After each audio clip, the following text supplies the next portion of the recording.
So I wanted to start doing a daily video, maybe for others one day, maybe just for myself and just to demonstrate consistency. But I want to structure it in a way where there's kind of a secular quote that's also coupled with kind of the theme of some verse or set of verses in scripture. And then just to kind of tie those together, again, to demonstrate consistency, because the reality of our lives is we're not always feeling it day to day. Not all days are easy, and it's interesting, and you see this with children and with adults, that our waves of emotions and just how that day comes, whether it's coming easy to us or really difficult, it really can range and vary quite a bit from day to day. And what I've noticed in my life is I've struggled to be consistent in certain aspects of my life, and I'll have this thing inside of me that wants to get better and wants to improve. And what I often find is I'll, kind of got an addictive personality, so I'll sink into one thing. I'll kind of sink my teeth into it, and I'll get really consistent with reading, or really consistent with going to the gym, or really consistent with various aspects of work. And what I strive to do heading into this next year, and really just starting today, is day by day, how can we try to be more intentional just from an overall perspective, to be consistent, to know that our human emotions are going to range day to day, and we're going to have those good days and bad days like I mentioned, but how can we each day lean in to Jesus, to let him set our emotions and our guide for each day, so we can kind of strive to find that consistency, because it's not always going to be easy. I think we all know that. It was told to me one time, we're either in a storm or we're heading towards a storm. So even if things are good right now, they might not be tomorrow. So how do we build our foundation to make sure that no matter what those external circumstances are, that we're heading into it each and every day with just intentionality to be our best? So one more quick thing before I get into kind of day one of this today is, over the past year and a half, I've had a journey of working out, exercising very consistently, and that's been kind of the one thing that I've been able to own, is my physical fitness. And I've had bouts with that in the past, of really good stretches and not so good stretches, but I've owned that now so consistently, and I want to model that in that same consistency in my spiritual life and in my connection to God, and hopefully in my connection to others. So again, I was kind of meditating on that and wanting to do a very consistent daily video, and thinking about starting this might seem a little weird or scary or whatever, but instead of waiting around and letting months go by and making excuses as to why not to do these videos, I said, you know what, I'm going to start today, and I'm just going to see where it goes. And again, in meditating on that and the content of what I want this first day to look like,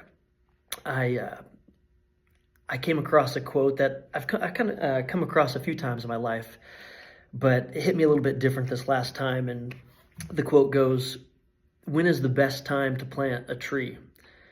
20 years ago. When is the second best time to plant a tree? Today." And there's something about that I think we could all take away in our personal life is, hey, just because we didn't do something that we probably know we should have gotten around to, or maybe we've been making excuses or letting our emotions kind of dictate what's going on versus actually taking action, we kind of let time pass, and days and months and even years can go by, and you might think back, man, if I just would have started last year, if I just would have started last month, I could have been so far. And you can really start to get down to the dumps about that. And then some people, they'll start to make an excuse to why it's okay, and which will buy them a little bit more time before they have to face reality, right? I've done that in the past. Or they'll talk a big game and they'll get excited about something, which is good, but they'll tell their friends and family, hey, I'm going to do X, Y, and Z, and it's going to be great, and I'm getting ready to start. I just got to get a couple more ducks in a row. And it's almost like them talking about it gives them that same dopamine effect of actually just putting their head down and doing the hard work and doing the thing that actually leads to growth.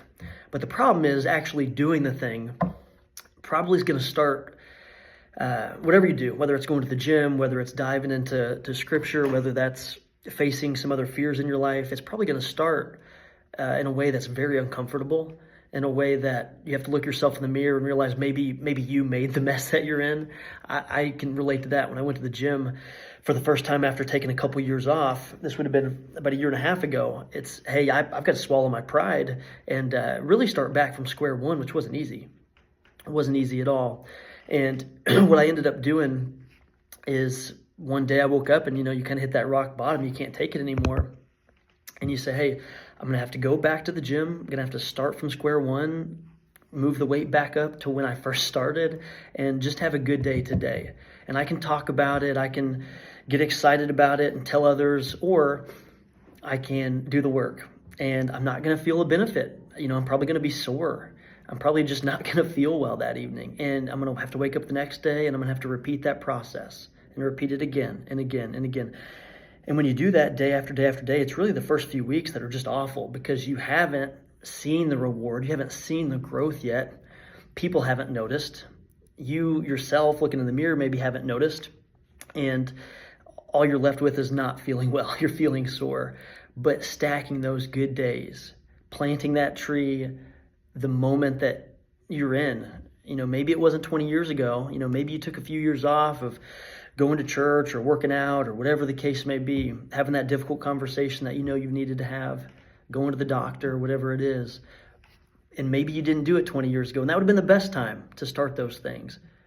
But what if the second best time was today? And what if you just had a very clear call in your life to say, hey, I'm going to do this, and I know it's going to suck the first few weeks. I know it's going to be difficult. But I'm going to have that delayed gratification. I'm going to remind myself every single day when I wake up, I'm going to go through the uncomfort now. Because eventually there's going to be a day where I wake up and I see that progress. And that's going to continue to lead you into more motivation to continue to execute and really start to see some of the returns on that delayed gratification. So I'm going to relate it to a scripture real quick. And it comes from Zechariah 4:10. And the theme of this scripture, it's conveying a message of encouragement and hope for the people of God. And it goes, do not despise these small beginnings, for the Lord rejoices to see the work begin. The Lord rejoices to see the work begin. And again, that's part of Zechariah 4, verse 10. And when I think about that scripture, it reminds me of just the term taking baby steps. And maybe that baby step isn't the big leap forward. Maybe it's not that immediate gratification that the world wants. And maybe it doesn't even feel good to you because it's uncomfortable to take that step. But what if that step is the first day to the rest of your life? The step is the discomfort before the comfort. What if that step, that baby step that maybe doesn't look pretty, is the best thing that could have ever happened to you? And literally talking about baby steps, the example that I would chalk it up to in our lives is, if you've ever seen a child take their first steps, objectively, it's not impressive. They're falling down, they're wobbling, they can barely take that first step. But I've never seen a parent or anyone for that matter look at a baby that's taken their first steps and said, that wasn't very impressive. I could do better. Not good at all. That step sucked. No, they've never done that, because that step that they took was the first step to the rest of their lives. They've learned something new. It's uncomfortable. They're wobbling. They're falling down. They're getting right back up. And then maybe in a couple weeks, they're taking that second and third and fourth step to something that leads to a beautiful existence for that child. And I just think we can take away so much from the quote, the best time to plant a tree is 20 years ago, and the second best time is today. And again, do not despise these small beginnings, for the Lord rejoices to see the work begin. And again, that's Zechariah 4:10. So just trying to take a page out of that book today. I'm going to start with these videos showing, consistency in my spiritual life, and also just coupling that again with the consistency I've been doing in the gym. Hit back and biceps today, did some, running on the treadmill as well. We're just trying to grow each and every day in all aspects of life.